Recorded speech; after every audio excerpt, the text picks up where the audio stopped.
네, 말씀드리겠습니다. 더불어민주당 당무위원과 원내 국회의원들 연석회의가 있었습니다. 지방선거를 패배한 오늘날 국민의 선택을 받지 못한 상황에 대해 우선적으로 모든 당내 구성원들의 처절한 반성이 있었습니다. 최근 선거에 패배한 상황 속에 당이 완전히 새롭게 가지 않으면 무너질 수 있는 위기 상황이라는 인식을 같이 했고요. 그 가운데 이 주제와 대상에 대해서도 성역 없이 토론해야 된다. 며칠 걸리더라도 격이 없는 무제한 토론을 이어가자. 어떻게 성찰하고 반성할 것인지 이 논의를 계속 이어가자. 이런 말씀들이 있었습니다. 우선적으로는 지난 대선부터의 평가가 이루어지지 않은 부분들에 대해서 문제의식이 굉장히 강했습니다. 대선부터 지선의 패배를 포함해서 특히 지난 5년 문재인 정부를 포함해서도 이번에는 충분히 정확하게, 철저하게, 냉정하게 평가가 이루어져야 한다. 모든 것을 평가하고 반성할 것은 반성해야 한다. 지금까지 충분히 자유롭게 말할 수 있는 그런 분위기가 되지 못했기에 이 당내 민주주의가 위기가 왔다. 이런 의견들이 강했습니다. 이번만큼은 그런 만큼 충분하게 토론하고 또 치열하게 부딪히되 그럼에도 합의가 이끌어내야 된다. 중요 결정들은 이 합의를 이루어낼 수 있도록 끝까지 토론을 하자. 이런 분위기가 있었습니다. 특히 이 특정 개인에 대한 책임론보다는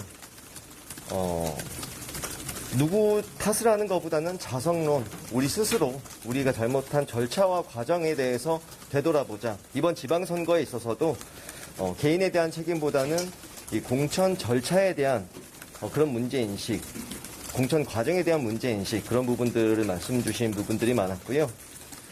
이번 또 임시 지도부를 준비함에 있어서 준비해야 하는 임시 비대위를 또다시 꾸려야 하는 상황이 있어서는 첫 번째로 전당대회를 공정하게 관리할 수 있되 또한 그 지도부 구성 과정에서도 당이 철저하게 쇄신할 수 있는 방향으로 가야 한다. 당의 가치와 노선을 분명히 하는 동시에 국민의 마음과 민생과 더욱더 가까워질 수 있는 그런 혁신형 비대위를 꾸리자. 이런 결론이 있었습니다. 그 부분은 빠른 시일 내에 다시 의총을 열어서 의원들의 총의를 모아나갈 예정입니다. 네, 일단 우선 이렇게 말씀드리고요. 질문 있으시면 또 말씀드리겠습니다. 그럼 이번에 결정사항은 따로 없는 건가요? 네, 오늘 연석회의에서 특별히 무엇을 결정하기 위한 그런 것은 아니고 이 토론을 자유롭게 제한 없이 하자. 그런 취지에서 이번 연석회의는 종료되었습니다. 오늘 의총이 한 4시간 정도 지속이 됐는데요. 실제로 그동안 우리가 대선 이후에 지선이 빠르게 있었고 우리 당내에서의 의원님들과 그리고 당무위원회에 충분한 그런 논의를 할 수 있는 시간이 물리적으로 부족했기 때문에 오늘은 발언자의 시간이나 그런 발언 명수를 제한하지 않고 충분히 논의를 하고 생각하는 시간이었다는 거에 대한 의미가 있고요. 특히 이번 지선 결과를 통해서 투표일의 저하 그리고 선거 결과를 통해서 정말 국민들께서 민주당을 엄중히 꾸짖고 계신다에 대한 철저한 우리 스스로의 반성이 있어야 된다. 그런 면에서의 우리 당내 여러 가지 갈등보다는 먼저 내가 무엇을 부족했는지 그리고 어떤 것을 더 보완해야 되는지에 대해서 우리 스스로 고민하는 그런 의미 있는 시간이었다라고 말씀드리겠습니다. 아까 그 혁신한 비대위 말씀하신다고 했는데 그러면 혁신안 같은 걸좀 비대위에서 관리만 하는 게 아니라 혁신까지도 하는 비대위를 만들겠다고 하셨는데요? 네, 이번 비대위가 전당대회를 준비하는 그런 관리형이 될 수도 있지만 지금 당 상황 속에서 우리가 철저히 변화하고 쇄신해야 하는 그런 부분이 분명히 있기 때문에 이번 이 전당대회를 준비하는 과정에서도 그 부분들이 담길 수 있도록 그렇게 혁신형 비대위를 꾸리자 이렇게 결론이 났다 말씀드립니다. 네, 그래서 이번 비대위는 아마 전당대회 때까지 한 2, 3개월의 기간이 있을 것 같은데요. 그 준비 기간 동안에 전당대회 준비도 매우 중요하고 그 외에도 지금 여러 가지 우리 선거 결과에 대한 평가 그리고 쇄신 안까지 마련할 수 있는 여러 비대위에서의 역할을 요구되고 있는 만큼 그런 기능들을 다 수립할 수 있는 아마 혁신 비대가 될 것으로 예상을 합니다. 방금 개인을 탓하기보다 공천 절차에 문제가 있다고 하셨는데 근데 결국 비대위는 지금 총사퇴를 했는데 그럼 이재명 위원장에 대한 비판론은 전혀 없었던 건가요? 우선 연이은 이런 선거 패배와 관련해서 내부 의견이 너무도 다르고 또 원인 분석이 다르기 때문에 이런 물론 개인적 책임 문제, 이런 감정적 문제로 이어지지 않도록 그런 것들 털어버릴 수 있도록 우리 내부적으로 결단해서 비판은 정확히 하되 또 어떻게 그런 것들을 극복해 갈 것인지에 관한 논의가 있었다 이렇게 말씀드리고요. 오히려 계파 싸움이나 오히려 계파 논쟁, 또 당내 갈등 이런 방향은 결코 옳지 못하다는데 대다수 분들의 공감대가 있었습니다. 갈등보다 자기 반성에서 우리 스스로에 대한 당내 반성부터 시작하자 이런 의견들이 주를 이뤘습니다. 그래서 여러 의견들이 있었고 사실 패배 요인에 대한 다양한 해석이 있을 수 있는데요. 특정인을 지칭하면서 책임 공방을 하는 논의이기보다는 실제로 우리가 그동안에 대선과 지선을 준비하면서 우리 당 지도부와 그리고 비대위가 얼마나 민주주의적 절차를 잘 준수하면서 공천을 했는지 그 과정에서 문제점은 없었는지 이런 부분에 대해서는 검토하고 들여다볼 필요가 있다라는 의견들이 있었습니다. 또 질문 있으신가요? 다음 의총 다음 주에 아마 있을 거라고 예상하셨는데 구체적으로 날짜 정해진 거예요? 그건 정해지지 않았습니다. 혁신위 관련해서 논의 나온 거 있나요? 별도의 혁신위에 대한 논의가 오늘 결정되거나 집중적으로 논의되진 않았습니다. 그래서 비대위가 구성이 되면 거기서의 여러 가지 평가와 그 반성을 바탕으로 한 혁신안 그리고 전당대회 준비 이런 기능들을 포괄할 수 있는 또 하위 기구가 있을지는 모르겠는데요. 아직까지는 혁신위원회에 대한 다른 논의는 없었다는 말씀드립니다. 그래서 혁신 비대위를 제대로 꾸리는 거 그것이 가장 우선될 것으로 예상을 하고 있습니다.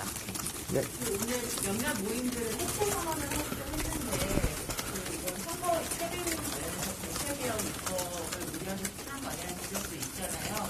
그런 이야기나 혹은 서울에 관련된 그런 성과도 좀 말씀해 구체적인 이 선거 패배 요인들의 이 개별적 사안들에 대해서 논의하는 자리였다기보다는 좀 개괄적으로 우리 당이 그런 방향으로 가서는 안 된다. 지금 이런 선거 패배 이후에 지금 첫 번째 연석회의에서 그런 이 부분들이 우선적으로 논의돼서는 안 된다. 이런 문제의식이 있었던 것이고요.